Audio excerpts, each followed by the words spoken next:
De volta com o Educador Entrevista, eu converso agora com a Ana Carolina Crisóstomo, bióloga, analista de conservação da WWF Brasil. Ana, gratidão pela participação conosco, boa tarde. Boa tarde, eu que agradeço a oportunidade. Bom, nós vamos falar um pouquinho de uma ação desenvolvida, entre a União Europeia e algumas ONGs em prol do cerrado. Nós falamos muito dos biomas brasileiros, e dessa importância desses biomas, e o cerrado não fica atrás. O cerrado é uma estrutura importantíssima, mas que muitas vezes não tem a presença de mídia ou de ação de preservação como uma floresta amazônica, como um Pantanal. Eu queria que você falasse primeiro disso, porque da importância de se destacar a preservação do cerrado. Certo, pois é. O cerrado ele é um bioma importantíssimo que a gente tem no Brasil.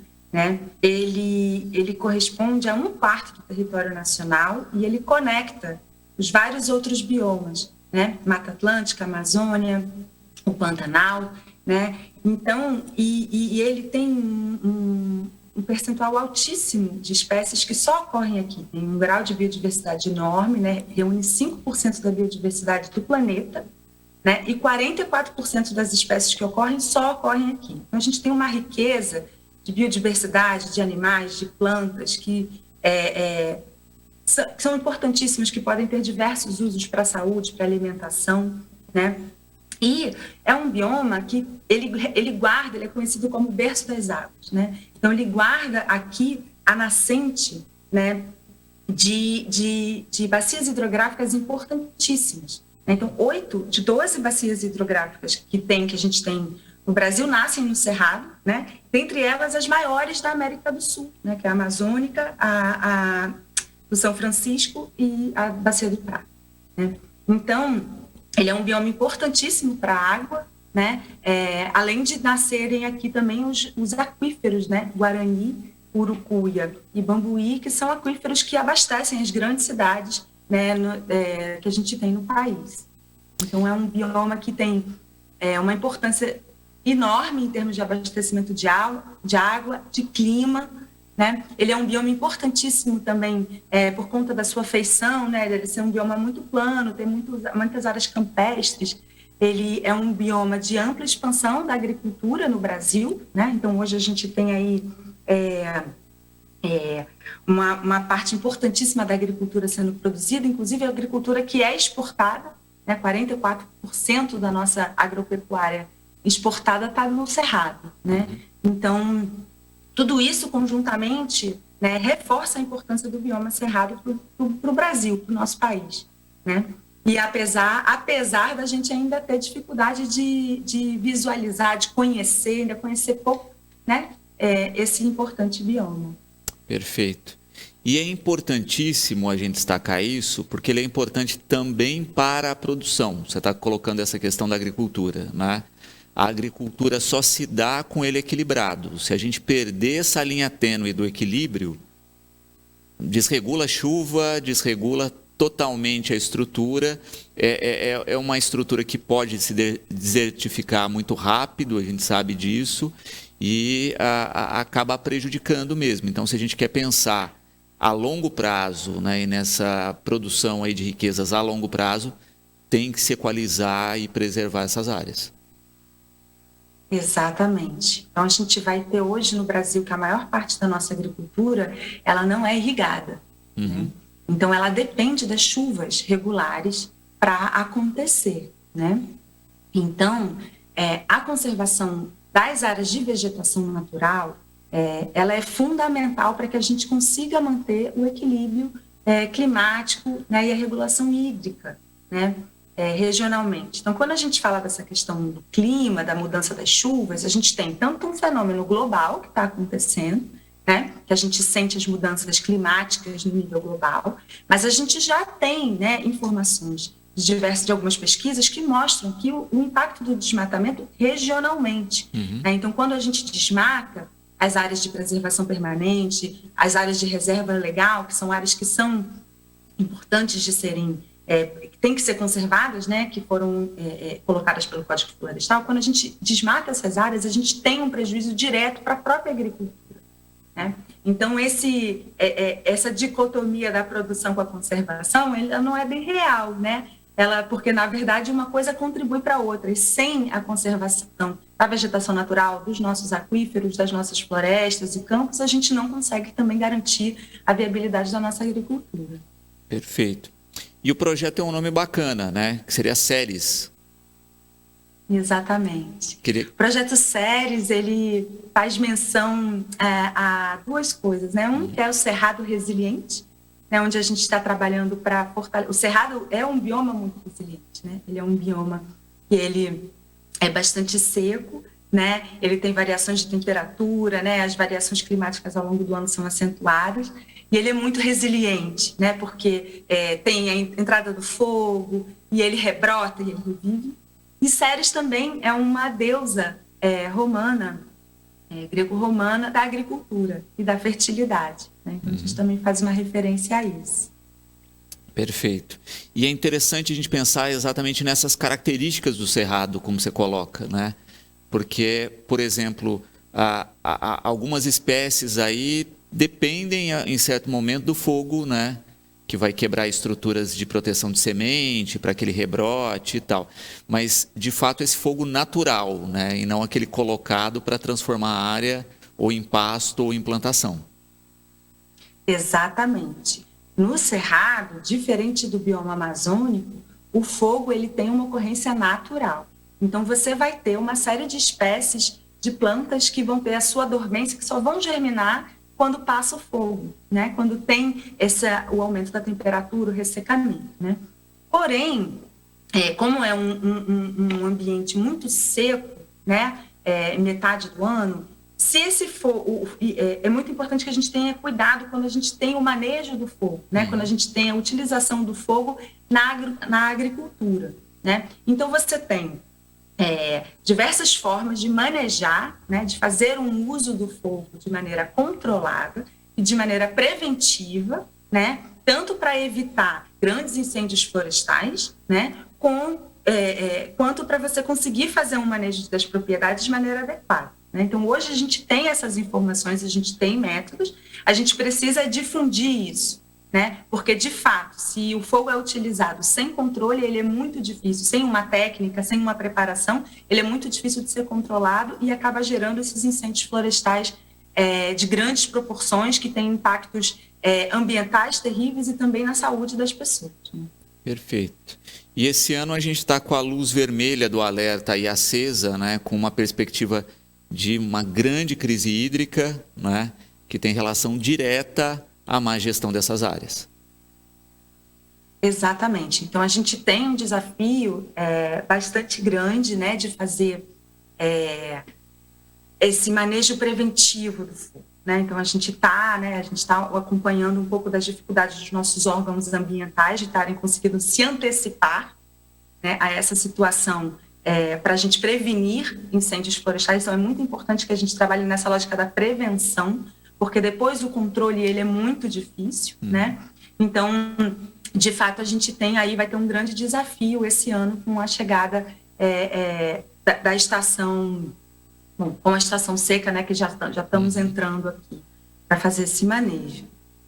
Ana, na prática, né? Vamos pensar nas ações do projeto, né? O que o projeto vai desenvolver, com quem ele trabalha, né, essas parcerias. Ele está focado só no Brasil? Tem outros países da América Latina? Como funciona a ação como um todo? O projeto SERES, ele é um projeto que ele envolve o Cerrado brasileiro, atua no Cerrado brasileiro e Paraguai. Então, pouca gente sabe que o Paraguai também tem um pouquinho de cerrado. Então, as nossas atividades estão divididas nessas duas paisagens, né? E a gente chama paisagens porque a gente está trabalhando com diversos atores em diversas frentes. Então, o projeto ele tem um conjunto de ações que vai trabalhar com os produtores rurais, né, para estimular práticas produtivas com baixas emissões de gases de efeito estufa, né? Então, melhores práticas produtivas e manejo do uso do solo, né? A gente vai ter uma outra parte do projeto que vai trabalhar com a produção da sociobiodiversidade. Então, a gente tem diversas comunidades tradicionais que usam frutos, castanhas, flores, né, diversos produtos que são da nossa biodiversidade e que são cadeias produtivas. Então, a gente também apoia esses grupos no fortalecimento dessas cadeias, como uma forma tanto de valorizar e proteger o cerrado, quanto de melhorar a qualidade de vida dessas populações, né? E a gente também tem um outro componente no projeto, que é um componente de trabalhar com informações, com dados, né, sobre o uso do solo no cerrado. Então, o que está acontecendo? O que a gente tem de informação sobre desmatamento, conversão, né? Como é que a gente pode pegar essas informações e entender o que está acontecendo no território e fazer uma discussão ampliada junto aos governos, junto a outras organizações, para que a gente possa ter um uso do solo adequado à legislação, né, que respeite as populações tradicionais. Então, são 3 grandes componentes, a gente trabalha com diferentes atores, né? E entendendo que é o conjunto dessas ações que vai levar a gente a ter, vislumbrar resultados possíveis que possam, inclusive, ser replicados para outras regiões do Cerrado. Né? Perfeito. Então, a gente entende o projeto como a gente está testando uma série de abordagens a partir de vários estudos e dados que a gente já tem, que a gente acredita que possam trazer melhoria aí para a conservação e desenvolvimento do Cerrado brasileiro. E é justamente o ponto, né? Porque é uma riqueza gigantesca e muito mais também em potencial do que do ponto de vista que já é explorado, né? Porque quando a gente pensa na questão da biodiversidade, né? Só a quantidade de possíveis fármacos que a gente pode ter lá, né? A cura de doenças que pode encontrar é gigantesca. Como você coloca bem, é a questão dos produtos, não é? Se a gente pensar, é lógico que é de outra região, mas para dar um exemplo mais prático para as pessoas, né? A cultura do açaí que a gente tem hoje, que era um produto que era extremamente regional e que hoje é quase um produto global e que a gente tem que tomar cuidado agora nessa gestão, porque ela ganha uma dimensão muito maior. Mas a gente tem potencialmente produtos que podem fazer a mesma linha no Cerrado, né? A gente já tem uma cultura mais disseminada do pequi no Brasil, que não tinha tanto, que era muito regional, de algumas castanhas, etc., e que podem largamente se expandir, né? Então, de fato, o potencial está aí, falta isso, né? A pesquisa, o investimento e a correlação com as comunidades e com as pessoas que estão na área. Exatamente. Então, a gente tem diversos grupos que fazem uso tradicional de produtos e que tem um potencial muito grande para a gente ampliar, né, a conhecimento sobre esses produtos, a utilização pela população, né? Então, no Cerrado, a gente já tem alguns produtos que estão ganhando, inclusive, mercado internacional. Né? Então, a gente tem o baru, que é uma castanha, fantástica, que está crescendo extremamente o interesse internacional nos Estados Unidos, na Europa, é um superalimento, né, considerado um superalimento. A gente tem o babaçu, né, que é o fruto de uma palmeira que dá óleo, né, que dá manteiga, que dá farinha, né, que é usado em cosméticos, né.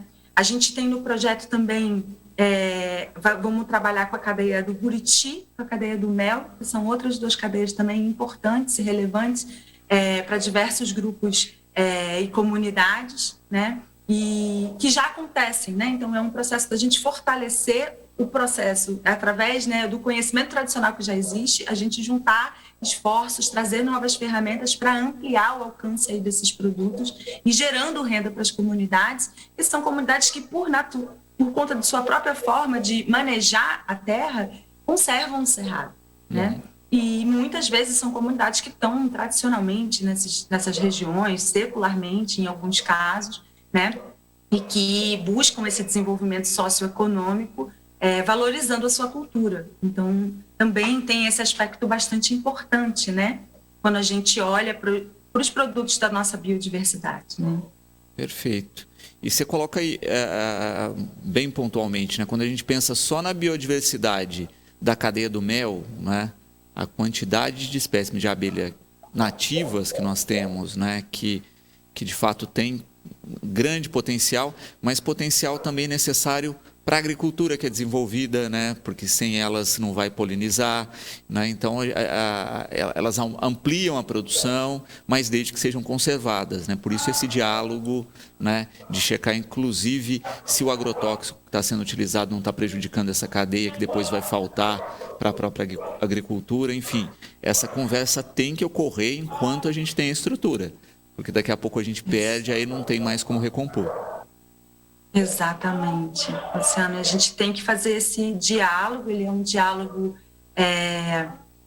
que a gente precisa enfrentar esses nossos desafios, né? E como eu falei, eu acho que as dicotomias, elas existem muito mais quando a gente não conversa do que quando a gente vai, de fato, olhar os problemas, porque tem muita coisa que é de interesse de ambas as partes, né? Dentro do componente de melhores práticas produtivas no projeto, a gente tem um olhar para propriedades de médio e grande porte, né, onde a gente tem um trabalho de discutir aqui o melhor uso das áreas já abertas, né, a reabilitação de áreas degradadas, principalmente por pastagens, né, para que a gente possa não ter tanta pressão sobre conversão de novas áreas, desmatamento de novas áreas, mas sim fazer um melhor uso, e dentro desse melhor uso a gente estimula e discute as melhores práticas, né? E aí toda essa parte de utilização de agrotóxico, né, também ele entra dentro desse pacote, né? E de fato, muitas vezes é fazer conexão, não é? Porque o país já tem grandes pesquisas através da própria Embrapa, né, que consegue ampliar a produtividade na área que já existe aberta, sem necessidade de ampliação, com qualidade e com respeito à biodiversidade que está lá, né? Às vezes até equalizando essa produção com os produtos locais, como você coloca bem, né? Ampliando a rentabilidade dessas áreas produtivas. Exatamente. Hoje a gente tem várias técnicas, né, inovadoras nesse sentido, de integração, lavoura, pecuária, floresta, né, de fazer consorciamentos, né? Então a gente tem várias práticas, a gente tem técnicas, né? O que a gente precisa hoje, de fato, é implementação, né? A gente precisa implementar e ir refinando esses modelos, né? Inclusive em termos do próprio financiamento desse tipo de produção. Então, que a gente sabe também que às vezes é um desafio, né? Eu vou tentar fazer a reabilitação de uma área, mas será que vale a pena? Será que eu vou ter retorno econômico? Então, esse é um olhar também que a gente tem no projeto, né? De pensar a viabilidade econômica dessas práticas produtivas sustentáveis, né? Vamos colocar assim, e como que a gente traz o setor financeiro para a conversa para que ele também possa perceber a importância dessas técnicas e que a gente possa apoiar o produtor, né? Criar mecanismos onde o produtor rural que está interessado, né, em fazer essa transição possa ter um suporte para isso, né? Então, esse aspecto, esse componente é bastante importante, ele é um componente que a gente tem no projeto também, né, de trabalhar sobre finanças para sustentabilidade, né, e que apoia aí a adoção dessas melhores práticas produtivas, e a gente tem, né, a gente tem técnicas, a gente tem dados, a gente tem informação, o desafio é fazer a implementação. Perfeito. Previsão do projeto, né, de duração e financiamento, né? As pessoas também podem colaborar, né? Existe plataforma colaborativa ou não? Já é um projeto que tem um financiamento garantido? Esse é um projeto que ele dura 4 anos, né? A gente tem essa parceria com a União Europeia, né? As nossas instituições, é um projeto que ele é implementado por 4 instituições, né? Então, a gente tem o WWF Brasil, a gente tem o Instituto População e Sociedade e Natureza, temos o WWF Paraguai e a Holanda.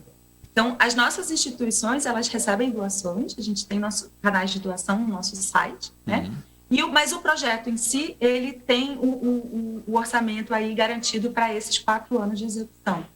As doações, elas contribuem porque o projeto ele é um componente de uma atuação institucional mais ampla que dialoga, né, com a iniciativa. Perfeito. E, de fato, acaba também, né, indo de encontro à própria iniciativa privada, porque na área a gente sabe que a gente tem uma grande maioria de pequenos produtores, né? Às vezes a gente tem uma visão equivocada, né? A gente vê muitas vezes matérias daquelas grandes áreas de produção agrícola, né? Mas prevalece aí o pequeno produtor e ele realmente é o que pode ser o grande parceiro, né? Tanto da manutenção quanto usar essa ação estável já do Cerrado para ampliar a sua produção com esses produtos locais. Uhum. No Brasil, a gente tem meio que uma proporção que vale para o Cerrado, vale para o Brasil quase como um todo, né? A gente tem, normalmente, 70% das propriedades rurais de pequenos produtores, né? Mas a gente vai ter aí de 20% a 30% da área, né, em grandes propriedades, né? Então, assim, a maior parte das propriedades rurais são de pequenos produtores, né? E que dependem do financiamento público para sua produção, que dependem, né, que tem uma estreita relação, necessidade de um suporte institucional do governo brasileiro para o seu desenvolvimento, né? Então, de fato, a discussão das políticas públicas, né, e dessa ação governamental para esse público é fundamental, né? Então, mas claro, existem várias parcerias possíveis, né, que envolvem o setor privado, que envolvem inclusive a participação de organizações de apoio, como somos nós, as ONGs, né, que possibilitam com que a gente crie experiências, teste experiências, né, e que possam gerar soluções aí para os problemas da produção rural, do acesso à água, né, nessas propriedades. Perfeito. Para quem quiser conhecer um pouco mais do projeto e das ações da WWF, quais os canais, Ana? Vocês podem acessar o nosso site, né, que é www.org.br, né? A gente tem o site também do ISPN, né, que é www.ispn.org.br também. E aí nos nossos sites vocês acham as informações sobre esse projeto e sobre todas as iniciativas que a gente desenvolve no Cerrado. Perfeito. Querida, gratidão pela participação conosco, o programa está sempre à disposição.